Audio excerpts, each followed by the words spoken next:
What's going on? What's going on? What's going on? Hold up. Stop for a second.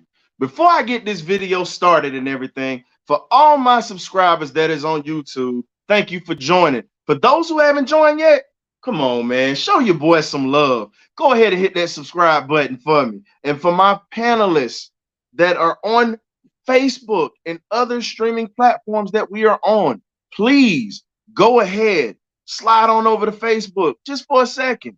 Hit that subscribe button for us. Show us a little love, man. We're going to keep producing the heavy hitters every week. We got a good one tonight. So go ahead, check us out, hit that subscribe button, and we'll get right back at you. BirdCage, it's official. BirdCage.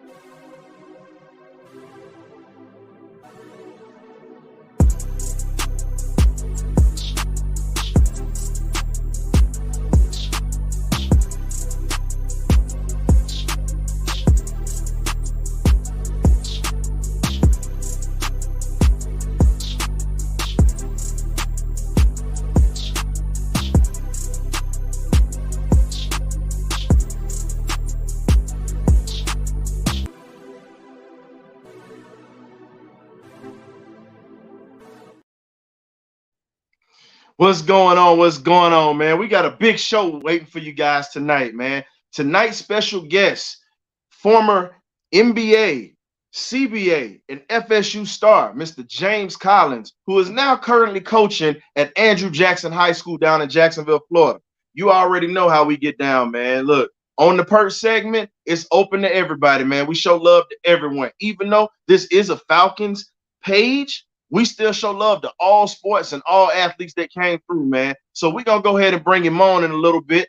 I got to send a shout out to my panel that's been holding it down for us today. We've been working hard, getting everything in like crazy. Hey, we appreciate it. But without further ado, I got to bring on the man, the myth, the legend, Mr. James Collins himself. So we're going to go ahead and bring him on into the building as well as my man, Killer Cam. What's going on, James? How you doing? Welcome to the BirdCage, man. I'm good. How are you, man? Thanks for having me on. Hey, man, we appreciate you for stopping through, man. You still look like you can give these boys at least about a good 15 to 20 right now. Yeah, I can, but I ain't interested in doing it. I'm trying to help the young brothers further their Nothing career. wrong with that. Well, one of my guys that's on the panel tonight, he actually coaches high school football. This is his first head coaching gig or whatnot. So got to bring my man Cam in here, my military brother, and my brother is a Falcon fan. So say what's up, Cam. Hey, what's going on with you, Coach? All right, how you doing, Coach? All right. So without further ado, man, we're going to go ahead and I'm going to throw this little nugget out here for everybody that's just tuning in or whatnot. So our special guest, his brother actually was an Atlanta Falcon for 2 years. He was a cornerback by the name of Jamal Fudge. Came out of Clemson University. Seemed like Atlanta just loved Clemson boys. Grady Jarrett, Vic Beasley, anybody that's coming up out of there. But they produce some ballers, though. This is Coach Collins's brother. So just a little nugget for you guys. So, Coach Collins, let's go ahead and get this thing started, man. So, welcome again to the cage. First question that I got for you is this. When you started playing basketball coming up around the city of Jacksonville, because that's hometown for you or whatnot, for most that don't know, what pretty much got you into basketball, and what was the community like around the east side of Jacksonville? I got into basketball because my dad played basketball, but I was a big fan. All my family watched basketball, so I was a big Dr. J fan, and I just love Dr. J. Anything that Dr. J did, I tried to emulate it. So, and that's what really got me into it. But my first love was football. Well, I was gonna say I already know I was gonna say we're gonna go ahead and find out who your favorite team is. But before we do that, I gotta welcome to the BirdCage my guy Killian K. Dub Worthy, better known as Clutch. You know, he always comes through with the tight squeezes or whatnot. So my guy just came through. He had to take care of some stuff before he slid into the cage tonight. So after that, Killian, we're not gonna take too much time away from our guest, but I had to make sure I shouted you out. Thank you for doing your stuff behind the scenes as well as everyone else. So, Coach, so who is your favorite team growing up, and what team is it? My favorite team growing up was the 76ers. Okay. Dr. J, Dr. J, Moses Malone, Maurice Cheeks, Real Be Free, all them guys, man.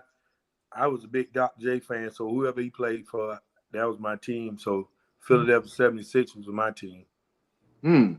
And I know you're also a football fan too. I heard you can sling that pigskin, I heard you can throw the ball a little bit, man. So who is your favorite football team? Cowboys. It's okay. You know what? Well, Everybody I'm split can't be now between the Cowboys and the Jaguars. I gotta be for the home team, but when I grew up, there was no team in Jacksonville, so I grew up a Cowboys fan. Ooh, I was gonna say, yeah, a lot of us are still a lot of us Falcon fans, some of the older fans that's watching the show right now, they still licking their wounds from 1980, the way that the Cowboys broke our hearts, man. It still stings right now. But outside of football, so Dr. J was your favorite player. You talked about Moses Malone, the 76ers back in the day, and we also talked about how you got your start or whatnot. When did you really start taking basketball serious to the point where you said, maybe I could do something with this?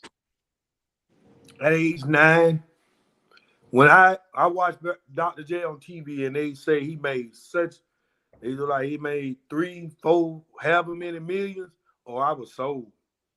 Yeah. When I heard that, this is what I want to do for the rest of my life. And you definitely were really good at it, Coach. I mean, you were really, talk about it a little bit. You were one of the best players in the city. Matter of fact, D Brown was around at that time when you were playing around the city as well. You guys, competed against each other. What was it like during the time you were coming up and playing basketball in the city of Jacksonville, which is also known as a football town as well, because of all the great talent that's come out? Bob Hayes is from your side of town, out in east side of Jacksonville. What was it like having that multitude of athletes coming out of that area and during that time when you came out? Well, it was competitive. Everybody played football, but at that time we had maybe 30 guys in the city going D1 basketball. So it was very competitive. I coach now, it ain't that competitive. The young kids who they saying the best now in the city now probably wouldn't even make the team back in our day. So now when you talk about the times that you came out, like you said, the game was a lot more competitive. You really didn't have too many you really didn't have social media anyway. So the main outlets were the news highlights, the newspaper, and even word of mouth during the time you came up. And when you talk about the kids now have these advantages, what is it like seeing these kids have this much media? Because you were really a big deal. You were one of the first players in the city to have a press conference telling folks you were going to go to Andrew Jackson High School, where you're at coaching now, Coach. So what was that like, getting that media exposure? Well, actually, the truth about that wasn't my doing. This guy by the name of Larry Jacobs was a media guy. He's kind of like a media guy / agent. And my best friend, Terry Thomas, was adopted by him. And he was trying to get me at an early age to be one of his clients and whatnot. And one day he just popped up at my house and we went over to the news station and he was like, they want you to announce what school you're going to. So it kind of caught me off guard, but I ended up just telling them where I was going. Okay, so going through, I'm going to have one more question and I'm going to let one of my guys on the panel ask you, just getting us warmed up. Coming through the city of Jacksonville at that time, Had there ever been any public schools that had won any state championships in basketball? Because you led your team, you led your high school, your alma mater, who you're coaching at now, to its only state basketball championship as a player. Um, were there any other schools around the time that were knocking on the door like you guys? Reebok had won in 90 and 91 back to back. Hmm. But they were the only ones at that time to win it. But actually, my school has the most public schools state championships in the entire city of Jacksonville. We got 5. And I'm having a hard time winning one as a coach. I done lost 4 straight. But you know what? You're getting there. Here's the thing, man. You're getting to that point where you're knocking on the door where so many coaches don't even get to that point. You know, I played at Sandalwood High School with Coach Adam Geis, and went through 2 playoff runs when I was in school. Should have 2 state championship rings on my finger, but it didn't happen that way. But looking at what you were able to accomplish, it's hard to win a ring at any level, high school, college, professional, and it's tough. And for you to be on the doorstep like you've been 4 times, hey man, that's a big accomplishment. So the other question I have for you before I let my guy Killian ask a question. So when you were coming through high school, you win the state championship. What schools were recruiting you at that time, and what made you choose Florida State over any of those schools that might have been recruiting you that you might have had an eye on? I was recruited by Connecticut, Minnesota, Florida, Virginia, Georgia Tech. I mean, Michigan. I pretty much had every school after me. It just, truth of the matter is, I would have went and played. I wanted to play for Clem Haskins. I wanted to play for a black coach, and because I love my people. But when I got up there, he said, I'm a Florida kid. I only would be able to come home once. I just had a son. It's cold, man. I'm talking about it's freezing up there. I'm a Florida kid, man. I'm not used to that. So it kind of backed me off. And I ended up getting scared and not signing with them. But I was going to sign with the University of Minnesota because, truth be told, I just wanted to play for Clem Haskins. It had nothing to do with Minnesota. It had nothing to do with the state of basketball. As a person, I just liked him as a person, and I wanted to play for him. Okay. Killian, what you got for him? Well, just listening to the interview so far, that's great information that you're putting out to our viewers. I just wanted to know who's the toughest and the best or greatest player that you played against, and the greatest or toughest high school that you have had to coach against in your career. Oh, without a doubt, Michael Jordan is the toughest. Yeah. Mike is the toughest, man. One thing about Mike is the ultimate technician. Like, people don't really understand what Mike put into his game to get like that. I think people just see an athletic guy, but they don't really know how hard Mike worked to get his game like that. And that's one of the things I took from Mike is how hard he worked. All right. And the toughest high school opponent, I'm going to give you some nuggets. Y'all talking about nuggets. Okay. The toughest team we played was University Schools. They had Scotty Barnes on there, which is he playing for Toronto right now. They also had Vernon Carey. And I forgot. I think Vernon Carey in Sacramento or somewhere.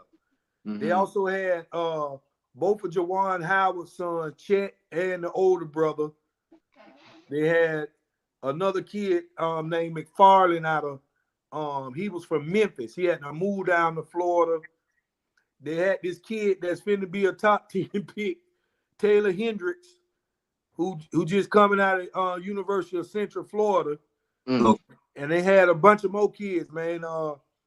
They had just beat Trey Mann them in the semifinals by almost 50 points.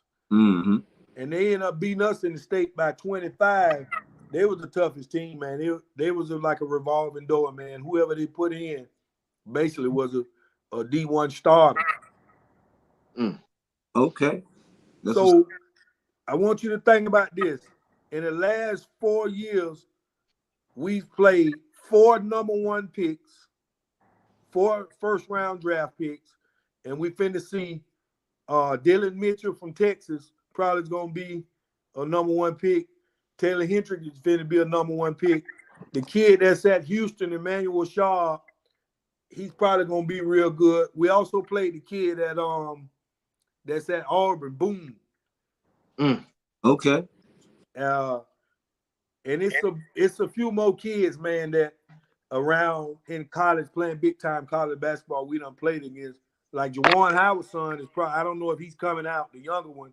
They projected him to be a first round pick too. So we're a public school that I'm raising players and I'm playing against Powerhouse Private School where they're recruiting kids from all over. But hey, you gotta lace them up and put it on the floor. So I take my chances anytime we can lace them up. Coach. So Coach Cam, so what question do you might have for Coach Collins or whatnot? Because he literally just gave you a blueprint. It's a different sport, but same mentality. He literally just gave you the That was blueprint on how literally, you got to run this thing. literally. So again, Coach Collins, thank you for coming on to the BirdCage with us tonight. So this question is more so for myself and probably some of the other viewers. As a young black, man coaching, what really got you into coaching and what keeps you going, what keeps you motivated? Because there's some things going on with the high school where I'm at that is kind of, making me question if I want to continue coaching. So what are some things that you take solace in to say, hey, this is what I live for, this is what I need to do to help these young men to be better moving forward? I'm gonna tell you the truth, bro. I ain't gonna lie to you. I never wanted to coach. I never had a passion to coach one day. I see how hard it is, and I'm not gonna lie to you. 6 years ago, I ain't had no grade.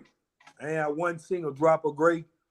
But when you decide to serve kids, man, they gonna stress you out because you want the best for them.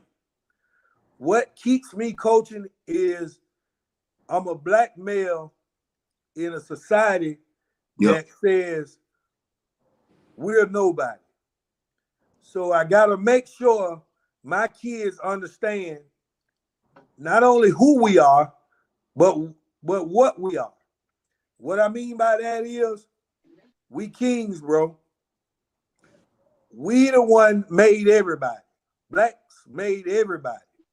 But for some reason, white society wants to keep us down. For whatever reason it is, they post us on every media site, all the bad stuff we do. They got everybody scared of us. The whole world scared of black people because all they see is the negative images. But we the most peaceful people in the world, bro. Everything we are, we've been made to be like this. So these young kids now don't care nothing about history. They care about what's happening now. Social media, they care about getting money because all they see is the bag. I got to get the bag. Well, what comes with getting that bag? What you doing to get the bag? Do the right thing because it's the right thing, not because you're going to get something behind it.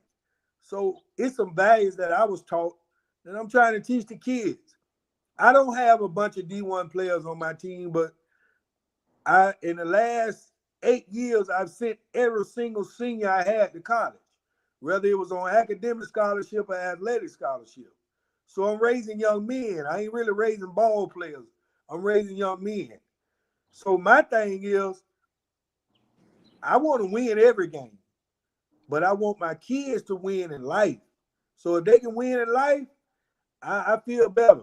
But it hurt me when they fail because I feel like they my kids. So I'm just trying to be the best version of me so they can be the best version of themselves.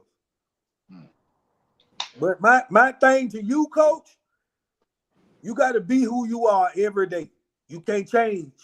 If you change, they gonna change because you can't fool these kids. So if you faking trying to be something you ain't, they gonna see right through you. If you got to stand on your word. If you got to get rid of one of them jokers that it's gonna hurt you to get rid of that cancer, you better get rid of them because that cancer spread through your whole team. Now it might hurt your team to get rid of them, but in the long run, it's gonna better your team because the other guys gonna fall in place. I'm gonna tell you what I do. My best player, I kick him out. My best player, I'm gonna kick him out the gym for nothing. Coach, I ain't doing that, man. Get out of here. You ain't doing that. You ain't playing hard. That's to motivate the rest of them. Wow, he'll do that to such and such. What you think he'll do to me? So now we done set the mark. I ain't playing with none of y'all. So when they get in, and I'm gonna let him back, but he gonna have to come back and be like, Coach, man, what I did wrong, Coach, son. I just need, and I'm gonna sit down. I need you to be the leader of this team. This is what I need from you. I need you to be in there every day working hard to lead this team. And so now you done set a mark to where they got to come up to. Because if your best guy in there working hard every day, they got to fall in. Yep. So the next question I have for you, now you just talked about standards or whatnot. Now, when you went to Florida State, you went to a team that had literally just played in the NCAA tournament with Sam Cassell, Bobby Sura, and then you also had I'm drawing a blank.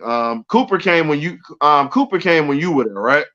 Cooper only played 2 games. We had Charlie Ward. Okay, Charlie Ward was the other one. I was gonna save that one for the last thing. So now you played against one of the greatest Georgia athletes out of my home state. You know, these guys too.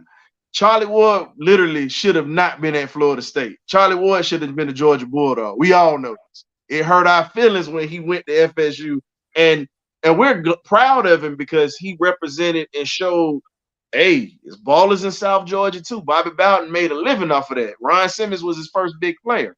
But for him to be on the basketball court with you, Sam Cassell, and these guys, when you step foot onto that gym for the first time coming into practice as a young player, freshman, you know you were good. What did you see and say, you know what? I gotta work a lot harder than what I did when I was in school. Like, what really showed you that? The first wake-up call I had, I'm coming up the left side of the floor, trying to run a play.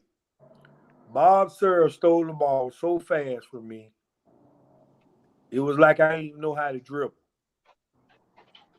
Because in high school, you don't have guys in your face all the time in high school. You have them sometimes, but in college, you got a guy in your face all the time. And them scouting reports is real. They know what you're going to do, what you ain't going to do. It's a matter of who's going to be most successful, your offense or their defense. So once he stole the ball from me that day, I've been going up. I've been going at it hard for the rest of my career because that told me that there's something I'm lacking in and I ain't doing good at. And I've always been a hard worker. I don't make no excuses for myself. I try to get better at my weaknesses.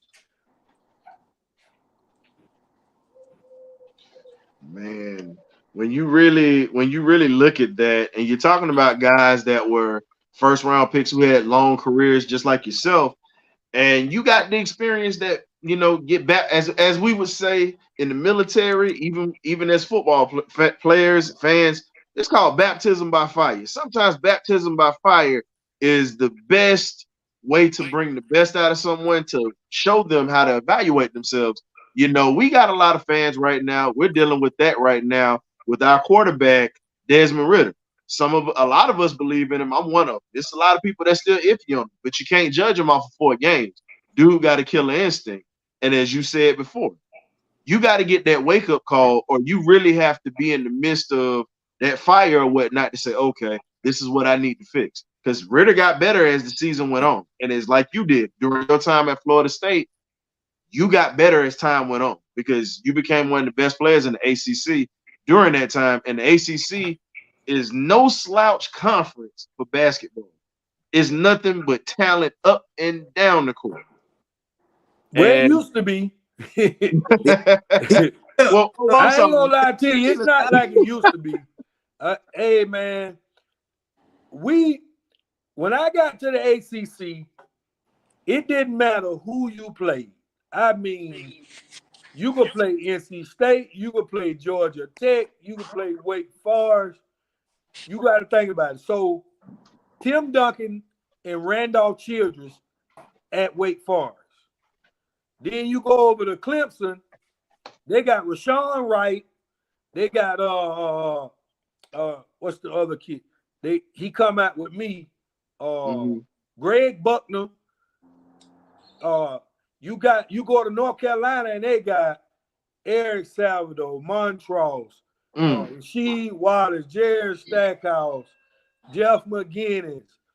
Then you go to NC State, they got Fuller, they got Marshall, and the lit man. We talk about Duke got Grant Hill. I mean, Bobby Hurley. Man, you ain't going to these places playing around. You got to bring your A game every night. Yes, you do. You got Georgia Tech got Travis Best, James Forrest. Woo, James Forrest. I seen him live. As soon as you said Travis Best, my face just squinted. And my uncle was at Tech at the time. You was at Florida State or whatever. He was running track. He was good friends with Stephon Marbury at that time. So Marbury was on the court at that time. Travis graduate, Marbury come in right behind. Yep.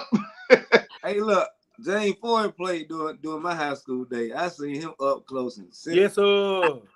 Beast. That was serious.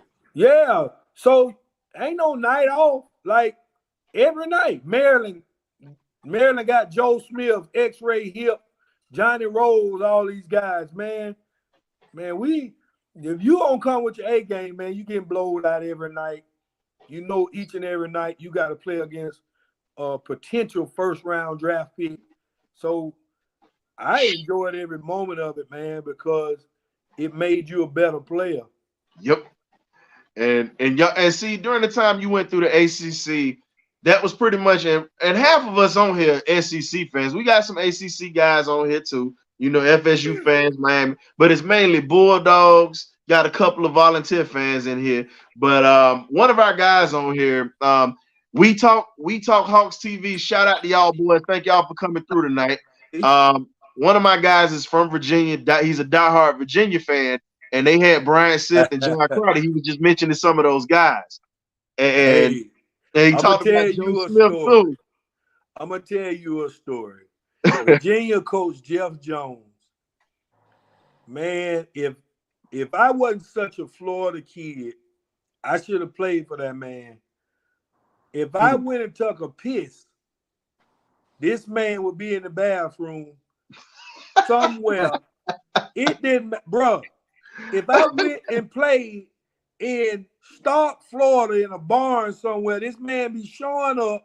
I don't know where this man was coming from, bro. But he was everywhere, bro. And I'm like, man, who is telling you where I'm at all the time? Because I didn't even talk to a lot of people. But this guy would be, wherever I was, he was. And I really, man, honestly, didn't really give him a chance to recruit me. Because I was really set on going to Minnesota. And truthfully, after that, I was going to go to Florida. But Lauren Kruger ain't have no personality, man. And he never talked. So I ended up going to Florida State for various reasons. Very good reasons. I'm gonna do something for you that we normally do for our guests that come in. Coach Collins. I'm getting ready to I got a picture of you up in the background or whatnot. I have to show you at least show you that or whatnot, because I mean, you were, like I said, you were one of those dogs. And then we also got some other pics we used in the intro or whatnot. We got a picture of you blowing by Grant Hill, dunking on those boys in Duke. So that was on the intro song that we had. But man, it's amazing when you talk about how that gauntlet was back in the day for you. And you look at, like we say, we look at football now. You look at the gauntlets that some of these folks are going through now. It's like, sports have changed. It's not as physical as it was, but you played during an era where guys actually didn't flop. Guys got put on the deck. Guys got put down. You didn't have to flop. So what is it that separates these kids now from the guys that you played with? What made you guys a lot tougher than these kids that are out here now? Well, you can't touch nobody now. See, I come up through the hand check era. You can't hand check now whatsoever. Ain't do nothing. Now, look, the only thing these kids got on us is they're more athletic. I'm not gonna tell you no lie, they freakish athletic, but they don't have the IQ and the skill level that we had. So I think some of them could have played, because if you grow up playing a certain way, you could play in some players' game just transcend any era. They can play in any era.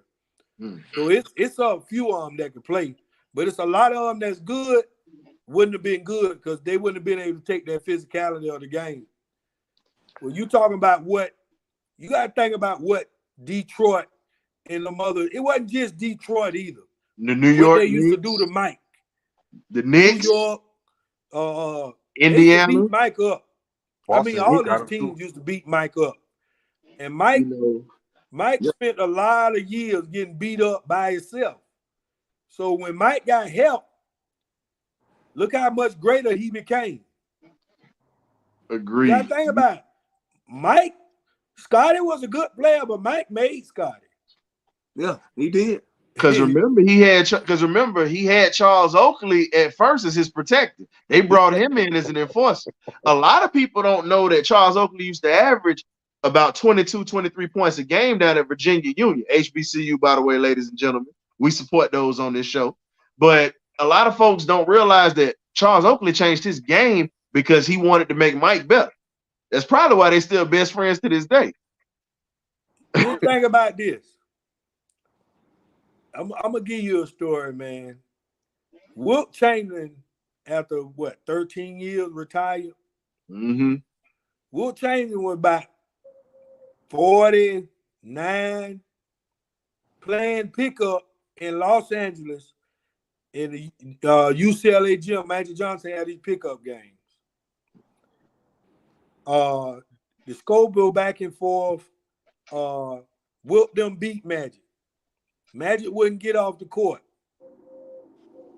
So Wilt them to get off. Wilt told him it won't be no more baskets scored at this basket. This is what I'm telling you. See Larry Brown, and he can tell you there was no more baskets scored at that basket. Wow. Wilt them beat. He blocked everything, bro, at 49-50. I want you to listen to what I'm saying to you.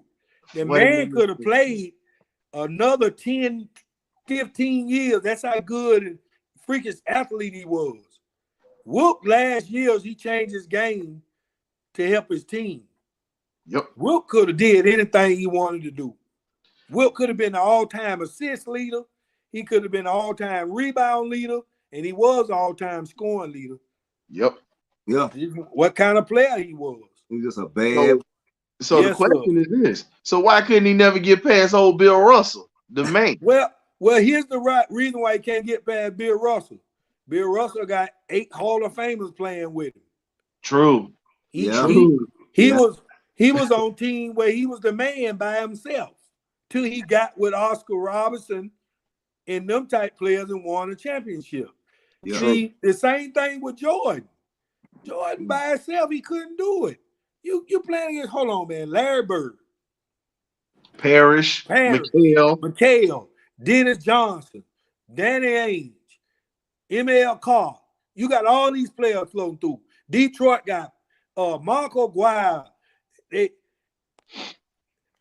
Isaiah Thomas, Bill Lambier, Sally, Joe Dumas, Vinnie Johnson. Then you go to the 76ers had Dr. J, Maurice Cheeks, Moses Malone, all these great players on one team. Then you got to think about people forgetting how good Denver Nuggets was with Alec English and Kiki Vanderway and all them, man. Then you go to Milwaukee, they had Paul Presley and all them different boys, Adrian Dantley. Come on, Chris man. Mullin. Elvin Robinson. Remember, everybody forgot about Milwaukee back in the day because they don't talk about your boy Marquise Johnson back in the day. Everybody know him off a White Man Can't Jump or whatever. But that dude was a monster in scoring in the paint. And then you still had I'm trying to think of his name. He came out of Arkansas back in there, Sidney Moncrief, point guard. Everybody forgets how good they were. They just when you think about the Lakers though. Hold on, man. The Lakers had Magic, Kareem, James Worthy, Jamal Wilkes, Bob McAdoo. These all Hall of Famers, man. Ooh. You got to think of it. And then everybody, then you got a guy like Byron Scott, who only not a Hall of Famer because he playing with all the rest of the Hall of Famers. Yeah. You know what I'm saying? Because we had a conversation off camera before, and you were saying a lot of people don't talk about how smooth Byron Scott's game really was. A lot of people don't talk about it because, like you said, he was overshadowed with that Laker team or whatnot. And speaking of LA, you were originally, because you said the Sixers was your favorite team, you were drafted by your favorite team. But unfortunately, you were traded away, for another pick or whatnot. You didn't get I was never drafted by the Clippers. I was always drafted by I was never drafted by the Sixers. Yeah. I was always drafted by the Clippers. They already had made the trade for the picks. It just that the Sixers had to draft me. When you're doing the draft, the original team have to draft you, but the trade go through and the team that who they traded with get you. That's all it is. But I ain't gonna lie, bro. I cried for two different reasons. I cried because I was happy I was going to the pros, but I cried too because I didn't want to play for the Clippers. Yeah, they weren't good at that worst time. team in the league, man. Worst coach in the league, worst team in the league, worst organization, everything. They had the worst owner, they had the worst GM. Everything about that team didn't breed success, man. Everything about it was a loser's mentality, bro. The man it's basically still like that now. It's sad. It's still like that now. No. They got a real person in there trying to win now. He about business. It's just that the players they getting though, it's tough, man. We can sit here and talk about all kinds of things, but it's extremely, extremely hard to win championships. And I don't care how many great players you got. Great players don't equal championships. Great teams equals championships. The reason why Golden State's so good, they play good team ball. Yeah. Got to move the ball. Yes, sir. You have to move the ball. See, the reason why the 76ers now not that good, dominate the ball sometimes, then Embiid dominated. Yeah. That ball don't spread out, so you ain't getting hit from different people. Now, when they really good is when you got four guys on. When you got four guys on, they're hard to beat. But you can't have in this era one guy dominating the ball. You ain't gonna win like that. You gotta have about 4 or 5 guys to win. Yes, sir. Kelly ain't gonna be mad at me when I say this. Sound like the Atlanta Hawks right now with Trae Young. We've been dealing with that for a minute. Trae's the killer, but we need more consistency from everybody. Trae a killer, but he ain't no winner. Ooh. What do you say?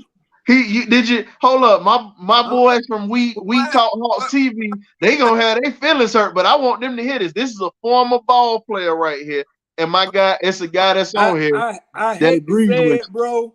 I love the kid, but the Atlanta Hawks ain't gonna never win nothing with him, man. Okay. I guess He dominate the ball too much. He dominate that ball too much. No. I mean, I'm listening to a ball coach, so. And a former NBA. Hold on. And before everybody give him any grief or whatever, let's be real. The man played in the NBA, and the other place that he played was overseas. I'm not taking nothing away from him. Listen to what I'm saying. He does need to pass the ball. Yes, sir. Now, in his defense, I've been telling I'm gonna say this in his defense, because I love the kid. I love his game. Yeah. He really ain't got nothing with him either. I Yeah, mean, he got all these guys that they keep talking about, John Collins, I like him, but he a good player. That's it. He ain't no superstar. Right. Not worth the 120-something million they paid him. But you can say that about a lot of guys, so we can't go there. we can't go there because he ain't the only one, so we can't single him out by he ain't the only one that ain't worth 100 million. We got to talk about the boy from Philly, DeAndre Hunter. If we gonna say that he's a decent defender, but he just hurt all the time. Think about this. It's the time. Yeah. Right now, the salary is up. It's the time. So we got to stop saying about our brothers how much money they making, because I remember the Mitch Kupchak for the Atlanta Falcons started all that and getting all that money and wasn't doing that, was on the bench. See, we ain't talking about Big Country Reed got all that money and then retired. And it's a man, Bradley that was in Dallas. Come on, man. We got to stop talking about our brothers getting all this money. We should be getting it. Yeah. We run the NBA. We should be getting it. There is no league without black players. Agreed. Ain't no. So here's the thing. So since you say we ain't pocket watching, you a Cowboy fan, how you feel about Zeke stealing that money? Zeke ain't stole no money. The man been hurt. We always make the joke about we make the joke about that though. But we know Zeke been was playing hurt the last 3 years. He been playing hurt for 3 years. He is the most beloved Cowboy, one of the most beloved Cowboys to ever come through there. It ain't got nothing to do with he stealing money. How can I pay you and pay Tony Pollard? That's all it comes down to. When I say that, I'm speaking on this. When I say that, I'm speaking on the fact that you show up to camp out of shape. I get that you hurt, but your job is to stay in shape, even all year round. Ryan, if you got a knee injury, a rib injury, how you gonna stay in shape, Ryan? Can't. The only way you can do it is rehab. That's it. You saying the man come to camp out of shape? How am I run on a bad knee, Ryan, and a bad rib? So here's the thing: if you talking about a knee, shoulder. Okay, so if you gonna talk about, but wait a minute, if you gonna say about a knee though, let's talk about. You do have exercise bikes, you do have programs, you do have diets. His diet wasn't. You know how bad his injury is or not, Ryan? So how can you say all that and you don't know how bad his injury is? True, but I got a question. What can you say about a guy off the court? Off the field or whatever, and his eating habits are not the best either. You understand that your diet also plays into what you do. Right. He came back. He came back this year smaller than he ever been. What are we talking about? Of course, he came back. He did his thing. We're talking about when he actually came back and he was not eating well, when he was overweight. But listen, Ryan. Listen, man. You running behind the Atlanta Falcons and they ain't won nothing. Hold up. Wait a minute, Cowboy. Come on, man. Now look. The Atlanta Hawks still crying for Michael Vick to come back. Man, stop. Hold up. No, that's not all of us. That's some fans that's crying for him to come back. We already accepted the fact he was mediocre with us and he didn't do what he was supposed to do. Y'all might well go get Your boy in Baltimore, man. Come on, man. Hey, look, stop believing the narrative, man. Here we go. Hold on. Here we go. Here we go. He brought up something that was funny. Now I give you this. Vic was a guy. We'll say this because we all saw him when he was at Virginia Tech and when he came to us. Vic was a dynamic athlete. Literally with us, he was a running back playing quarterback. When he went to Andy Reid, because he had Dan Reeves first, and they were supposed to build around him, but Reeves got fired. That didn't help him out when he went through 2 or 3 coaches. That is in his defense. Now, when you don't watch film, when you pretty much don't put in that work, and you just go off your athletic ability, you can only go but so far. Andy Reid taught the man how to be a quarterback. Hold on, we Ryan. were just jealous because we didn't get it. Where are you getting your information from where this man don't read film? He even said it himself. I know that. You apparently didn't pay attention to it because he even said he didn't watch film like that. He didn't study his play. He didn't. He even admitted that. Killian, we can't hear you, man. Your earphones off. Michael Vick, if you ever look at it, Michael Vick actually talked about that in many interviews that he said I could have been a better player in Atlanta. So he even said that. And I love him. Ryan. You saying Ryan, but it's the truth. Every Falcon fan on here knows. Let me ask you a question. Okay. Do you believe athletes tell you the truth all the time? No, I don't even look. I don't even believe a child if they tell me their stomach hurt. Do you think by chance Michael Vick gonna say some things so he can keep himself in good graces with these folks? Well, hey, you're right. Okay. He was the franchise quarterback. But listen, man, I'm gonna say this to you.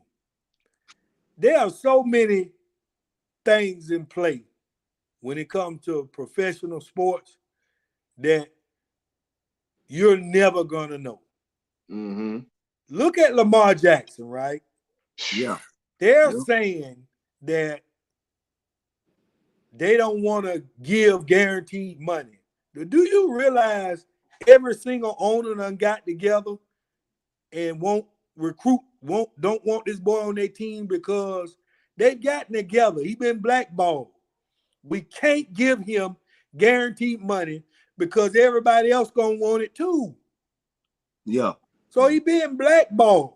Then the fact that he don't have an agent means if we're giving this money without an agent, it's gonna kill the agents because players gonna not want agents and it's gonna kill them. So, and that was on one of our points, James. That was one of our points that we had on another show that we talked about because we actually said if he was to get that money, that was the first thing that we said. We said the days of the middleman is gonna die. It's pretty much gonna die, and everybody's gonna pretty much be trying to hustle for their own contracts. Now that was something that we brought up, and we said like this: for us in Atlanta, we had too many problems before we would bring him here. We all said this. Now I'm gonna give you this. We love to have him, talented guy, but we don't have good pass protection. We didn't have a defensive line. They finally got somebody that was competent, like you said, in management. We didn't have any competent people. Finally got some competent people in place to actually put in players to actually help build this franchise. Man, we got bullied by everybody on the offensive line and defensive line, James. Grady Jarrett had no help. Our secondary was trash. Our linebacker core depleted.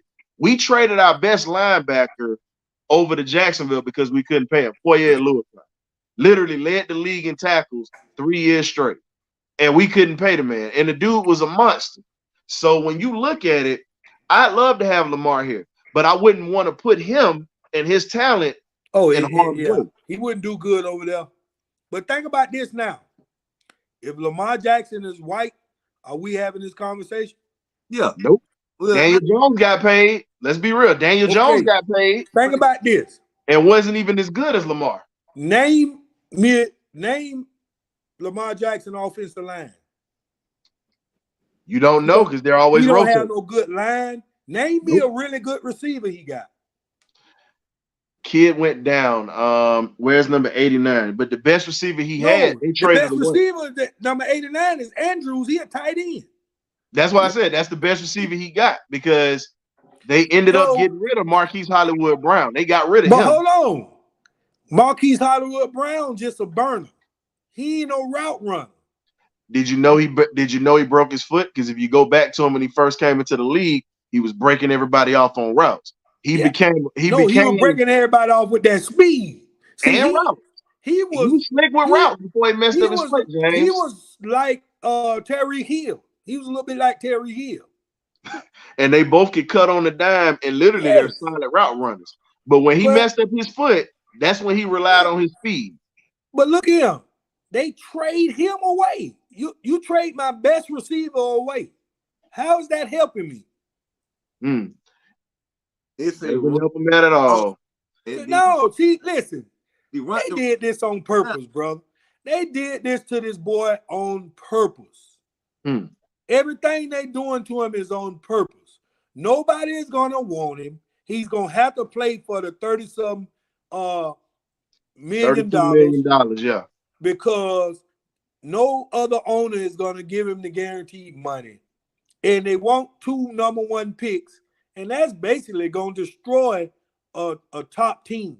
See, a top team can't give up 2 number 1 picks because that's how they keep their teams going.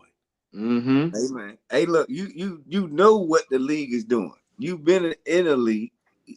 Either you want to toe the line and run them. They can only franchise you 2 years. So you know there you go. Private organization. There you go. And the NFL is a private organization as well. But guess what?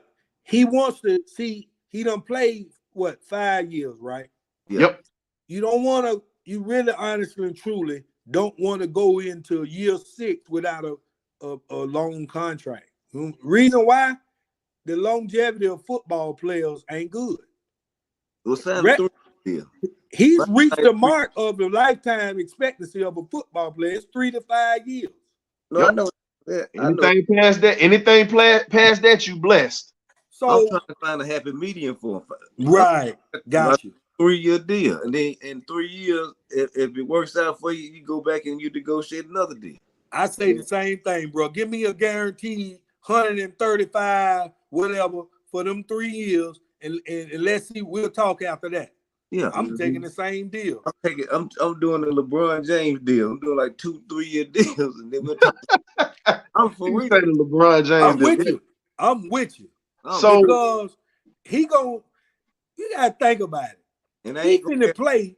He's finna play for 30-some million. He probably finna be the 17th ranked highest paid quarterback in the league. Remember they did top 5 quarterback. Remember they did that to Doug Williams back when he played for the Bucks back in the day. They did the same thing to Doug Williams that they're doing to Lamar Jackson. And Doug took that doormat to the NFC Championship game and literally won the NFC Central back in '79 when they were supposed to go. So Doug was screwed by going to Tampa Bay. He got Joe Gibbs drafted him there. Joe Gibbs was the OC at that time. He understands. But Joe Gibbs did his job because he was a bad quarterback, but he was on such a bad team. Yeah. And they only want, and remember, and after Doug Williams left, because the Selman boys was there, he was there, Ricky Bell was there. They go to the NFC Championship. NFC Championship game, and they lose to the Rams, and they literally was embarrassed. Hugh Culverhouse didn't want to pay him no money anyway. So it's a new, like you said, they do not want to pay us. Let's get this straight. Let's be real. It has nothing to do with who the player is. They don't want to pay black players. Well, they want to pay white your players. Organization too, because most organizations are cheap. Listen, man, everything in the NFL is about green. But when it comes down to players, it's about black and white. Yeah, because you got to think when they voting on these awards and all this stuff, that's why they got all these writers and stuff. Okay, they're all white. They want to make sure that the white players win the award. Exactly. That's fine. And guess what? Everybody y'all think black ain't black. Award. I'm going to say this. This is what tripped me out. Now, Philadelphia is one. I live here in Philly, as y'all know. Philly is one of the cheapest organizations. They've been notorious cheap since they've been around. But, that's a rival for you. They paid Jalen Hurts his money. After he took them to the Super Bowl, they paid him his money. They ain't got no choice. What other quarterback they got? He forced their hand. But this is the question I got. Ryan, What other quarterback do they have? Well, they got our Okay, leftovers now. the guy take them to a Super Bowl. He a Yeah. young kid. He a young quarterback. He deserved that money. Yeah, he And deserves. they booed him. So his thing, they booed him when they drafted him here in Philly. They Like boo we did Donovan everybody in McNabb. Philly. Philadelphia Yeah. boo everybody, man. Name one guy But they here's the cheered thing. for. They did him like they did Donovan McNabb. That's why I kind of chuckle about that. And I'm like, yeah, the same quarterbacks that y'all done booed that took y'all to Super Bowls or whatever. You got him. They cheered crazy for Carson Wentz. And Wentz was just as sturdy as a damn China chandelier, literally. What color is Carson Wentz? Oh, we ain't even got to go there. You already know. Come on, man. We listen, man. We still in 2023. Yeah. Still got to deal with this foolishness with police officers. We still got to deal with this foolishness at our job. We still dealing with this foolishness where white lady calling the police on your line. Karen. Come on, man. We still dealing with this crap right now in 2023. It ain't gonna stop, man. You were born free. Nobody makes you free, bro. You were born free. Mm-hmm. You don't ask to be free. You are free. So you gotta think about, like, I'm gonna die for my freedom because you don't give me freedom. God gave it to me already. Mm-hmm. So I don't care nothing about going to jail. I don't care nothing about doing nothing for my freedom. I ain't going for that foolishness with these folk, man. I'm not going for it. I ain't finna do nothing to them. I ain't finna be doing nothing wrong. But my freedom is free. You don't give me that. So you spoke about freedom and whatnot, and that's kind of getting back to my next question I got for you. So once you ended up, after you had your 1 year with the Los Angeles Clippers or whatnot, when you went overseas and you started playing over in Europe from Spain and also Italy or whatnot, what was it like playing over in another country? Now, me and Killian can speak on it because we were both military and we were in units that traveled overseas, so we kind of know what that's like. But as a pro athlete, what was that like playing overseas in Europe? How was that for you? And did you feel as if you had a little bit more freedom when it came to your career as you would, other than being in the NBA? I never liked being overseas. For one, the league too long. No basketball season shouldn't take 10, 11 months. You know what I'm saying? You shouldn't practice 2 and 3 times a day. That's not a professional sport. You wearing your body out. You taking years off your career. You the living conditions. I didn't really never want to go over there, but to give my family a higher way of living, I do it. You know, you make sacrifices, so I did it. I enjoyed the time over there, but it's just too long. And so think about this. You playing in the Euro League and all that, right? And you playing in, so I played in the Italian League and you got Euro League. So you play in 2 different leagues. The Italian League, you're gonna play all Italian teams. When you play in Euro League, you're gonna play teams from all different countries. So once the Euro League over with, however far you go in the Euro League, right? You still got the Italian League you got to play in. You win the Italian championship, you're gonna be over there 11 months. And guess what? You've been home for a few weeks, maybe 4, or maybe 4 or 5 weeks. You got to go right back. Okay. My family didn't like it over there. So I was by myself. They stayed here. I was over there. So that's tough. Real tough. And look, we both understand what that's like, because Killian's been on those long deployments. You know, I've been on those long deployments where I was in isolated duty or whatnot. So I definitely understand where you're coming from when you say you're in a position where, hey man, you by yourself, you don't have nobody around, it's just you. And you cope with it and you adapt to it the best as you can. Now, once you were done playing overseas, I also saw and read a little bit about you. You also played in the CBA or whatnot. How was that playing for the CBA back in the day? Because I know Isaiah Thomas was actually running the league at the time before he let it go. No, he wasn't running it when I got there. He the one destroyed it. Wow. See, you So wait a minute. So so you say okay? you So destroyed it? Jesus. when I got to the CBA, I was making $2,200 a week. You hear me?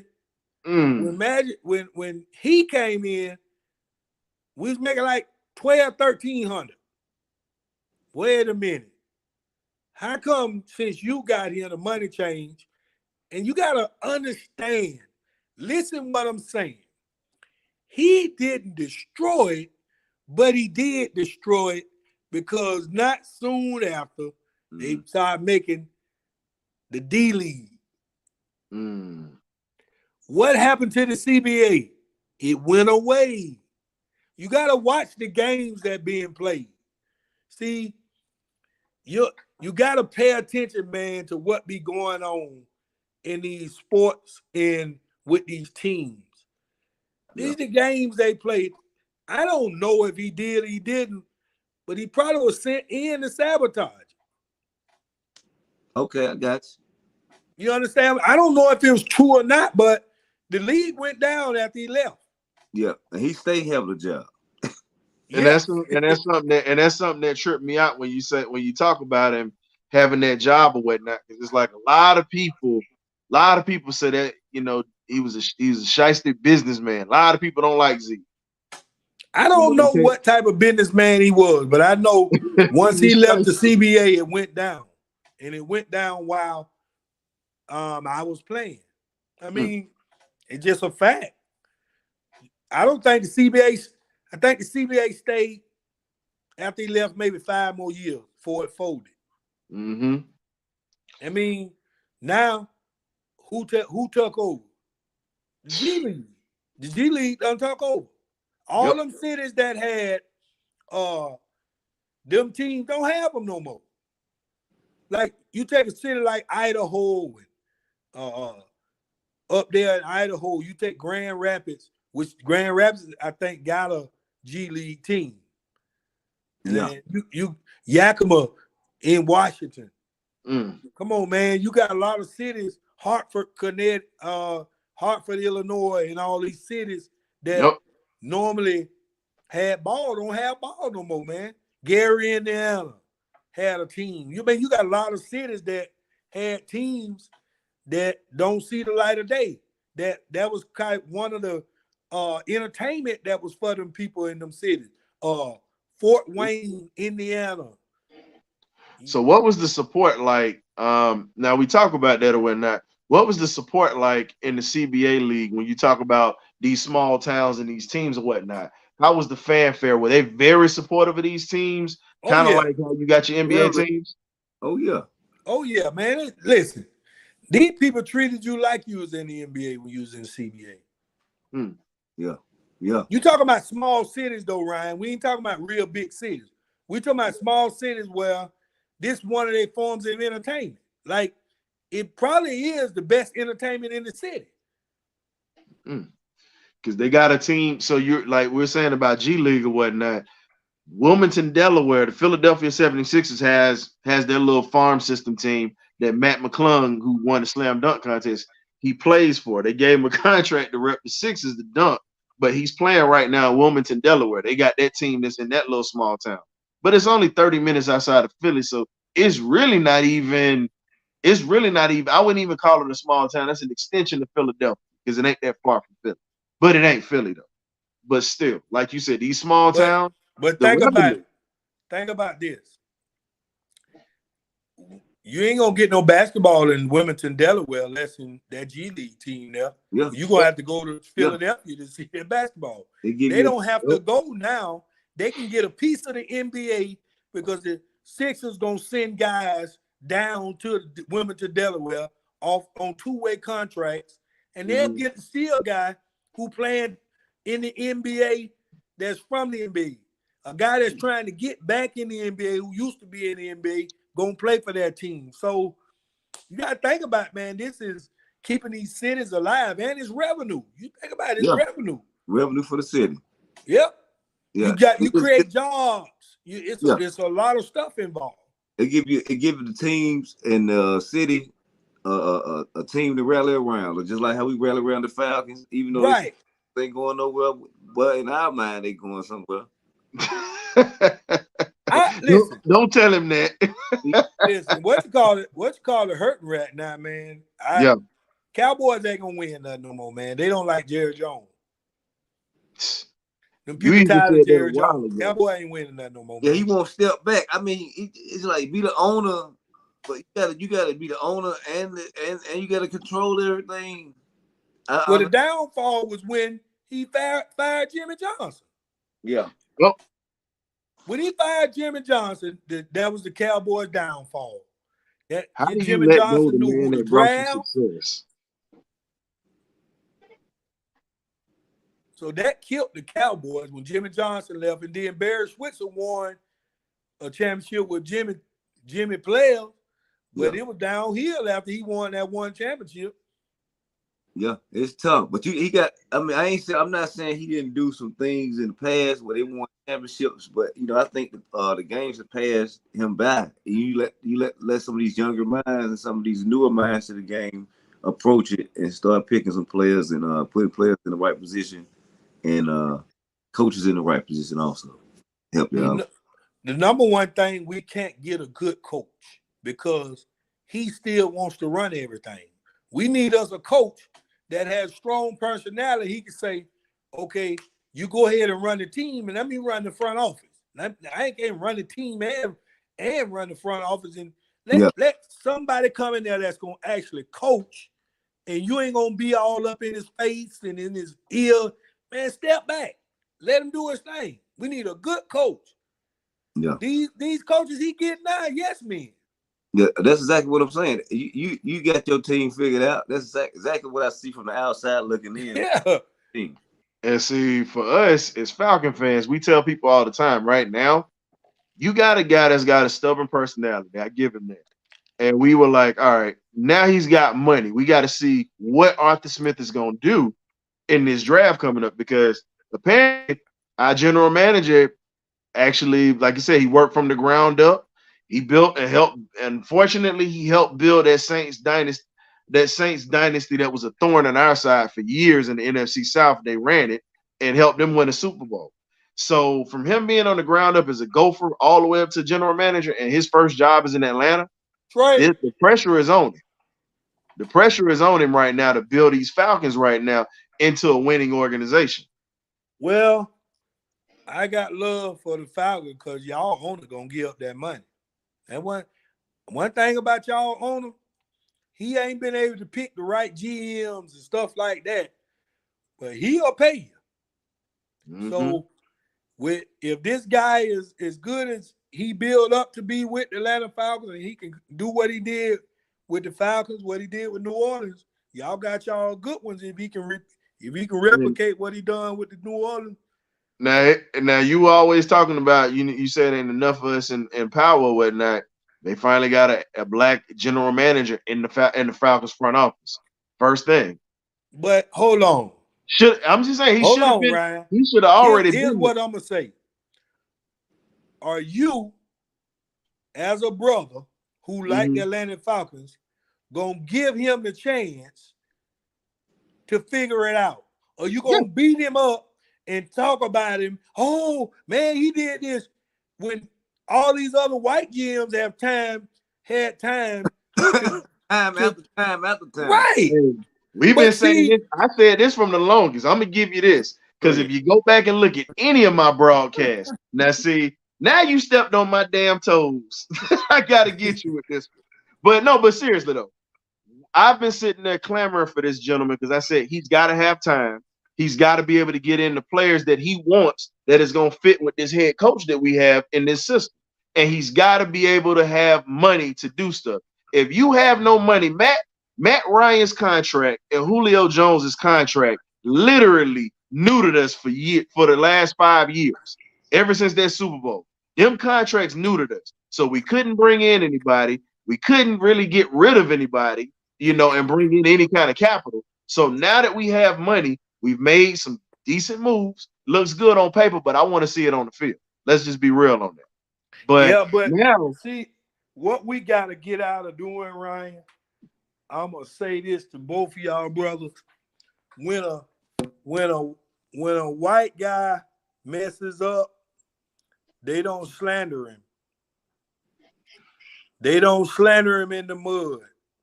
When a black guy messes up, we kill our brothers with our words. We got to be able to mess up and be forgiven just like them. You got to think about it now. We carry on conversations about who's better, LeBron or Jordan. You don't hear them saying who's better, Bird or Jerry West. Why can't we celebrate LeBron and Jordan? Why can't we celebrate our brothers the same? Instead of pitting them against each other, who's the best, and then you splitting us up by saying one is better than the other and we going at it. See, we don't give each other the same leeway as we give these white folk. Because the white quarterback go mess up and we forget about it. We don't kill him. But the black quarterback mess up and we tear him down. Yeah, he made a mistake. Talk about it in your house. But when you get outside, don't tell nobody. You can call him whatever while you're in the house. But when you get outside, don't talk about him. Because all you're doing is giving them ammunition to get him even more. You know who I don't like? Stephen A. Smith. Oh, yeah. Oh. Woo, public enemy number one. He is more detrimental to black people than any man on television. And he know it. Exactly. That's the key part. It's like it's not like he don't know. He knows very well what he's doing. You remember 3 years ago, Dylan Brooks' Oregon team beat Duke in the NCAA tournament? You remember Dylan Brooks shot that ball from almost half court after they were beating Duke by like 15 and made it? Yeah. You remember Mike Krzyzewski said something to him after the game, and then they did an interview and asked Dylan Brooks what he said, and Dylan Brooks said that he said something bad to him. Then Mike Krzyzewski came back and said he lied. He didn't say that. Mike Krzyzewski came back a month later. He even got mad in the interview saying he didn't say it. He came back a month later and said he apologized. You didn't hear one single person slander him for lying on national TV about what that young man, what he said to that young man. Why is that? You ain't heard Stephen A. talk about it now time. Yeah. Nope. But you let Kyrie, hold on, let Kyrie post something. They kill him for it. They kill Kyrie. You got Shaq and Barkley calling the man stupid and idiots and all this stuff. Come on, bro. Come on, bro. So since when we name call? So he'll remember all the dumb shit Charles Barkley did. Oh, he did a lot of dumb stuff with doing it. So who are you to be the spokesperson for what another man do wrong? When and see this what we got to get out of judging people, man. This ain't and listen, I ain't got no problem with no white folk. I just love my people. All I'm saying is we got to give each other a break. We got to stop having these conversations in front of everybody about us. Have them conversations in the house where nobody hears. So you don't get to run with it. A black man got to, listen, it's a violation, man, for you to tell a kid he got to be 100 times better than a white man. You telling me you get him inferiority against them. Work to be as hard as you, the best you can. That's it. Yeah. You shouldn't have to worry about being better than the white man. How is that? You know what I'm saying? So you telling him he's inferior already with that. We've been taught certain things, man, that wasn't right. You got our governor down in Florida talking about you can't teach black history in no Florida school. So what that's telling you, they trying to do away with our history. So when our kids get kids, they won't know that we were slaves. Because it won't be taught. They won't know that our people invented all these different things and all the great things are because it won't be taught to them. They being taught European society.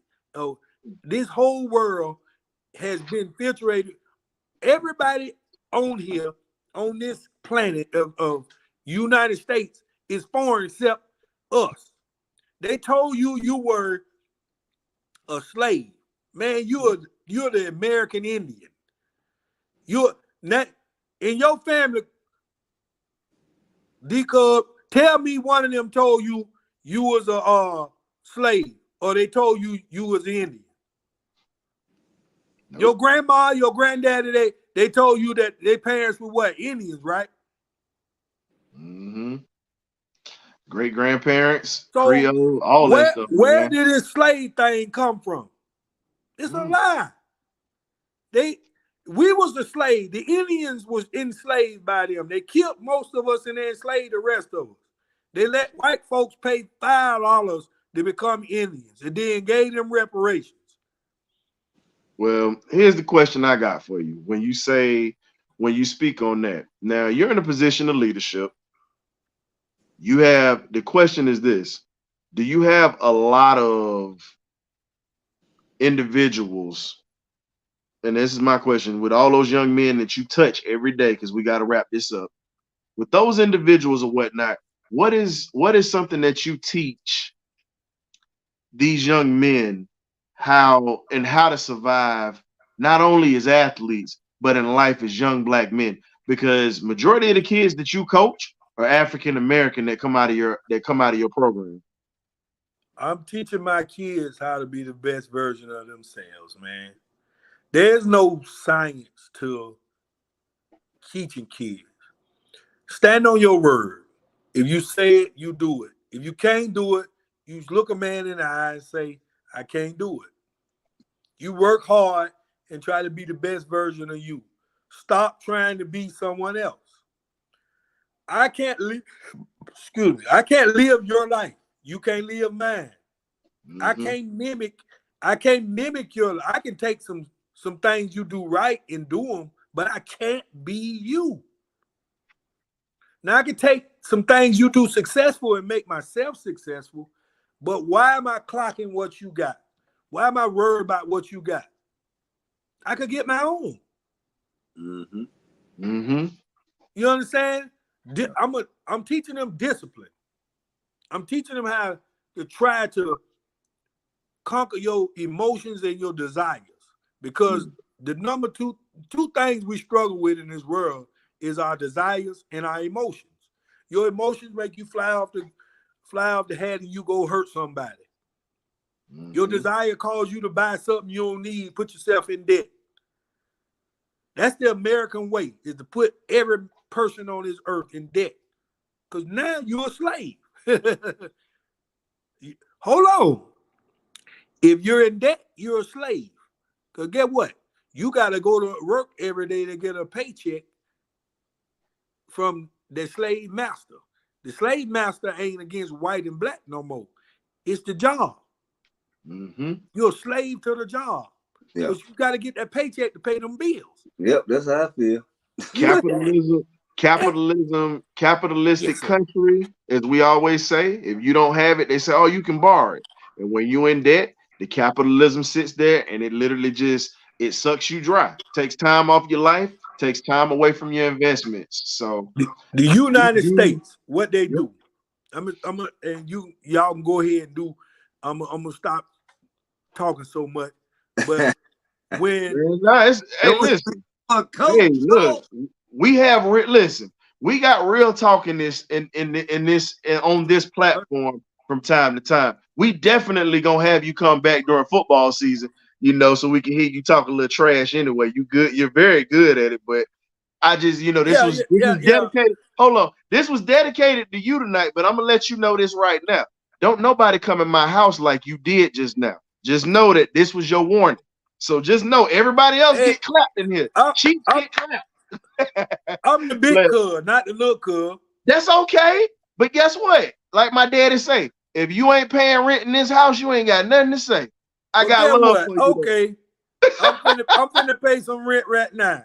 Go ahead. Man, you better go down there and try to be the GM yourself for the Atlanta Falcons.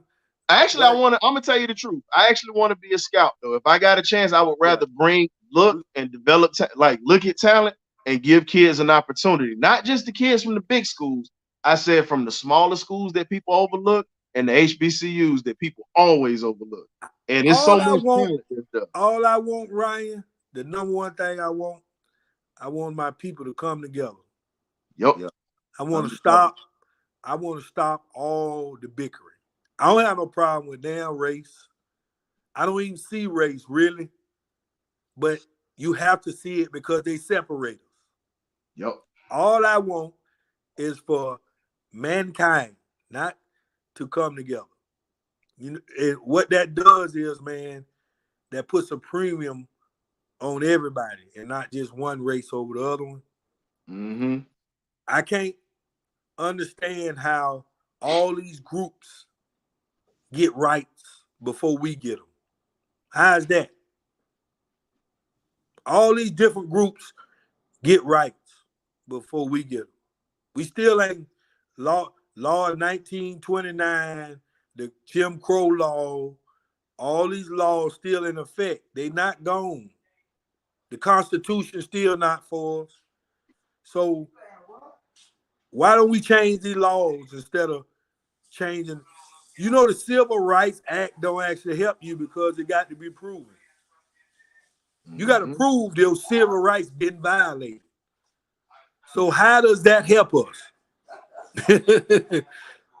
You already guilty until proven innocent. It's not you innocent till proven. You're guilty as a black person till proven innocent. A white man shoot up a bunch of people, they take him to Burger King and all this him. Actually, do you want an extra patty on the burger? Okay. Yeah. Come on, man. Yeah. Come on, man. Well, with that being said, we got to conclude the show tonight. We definitely appreciate Coach James Collins for coming through. Appreciate you, big cuz. Right. My God. Definitely appreciate it. It's okay. Y'all got to look. Right. Do you see this? I don't care about that. This is all I need to see. If you ain't talking national Well, championship, good, you ain't listen, saying nothing. Ryan, y'all pay good. Y'all pay good. Hey, Florida State. Wait a minute. Florida State used to do the. Hold up. Florida State used to do the same thing when they stole players from FAMU. Let's not talk about that. They But we gonna end it We on ain't still that. not FAMU, man. Hey, look.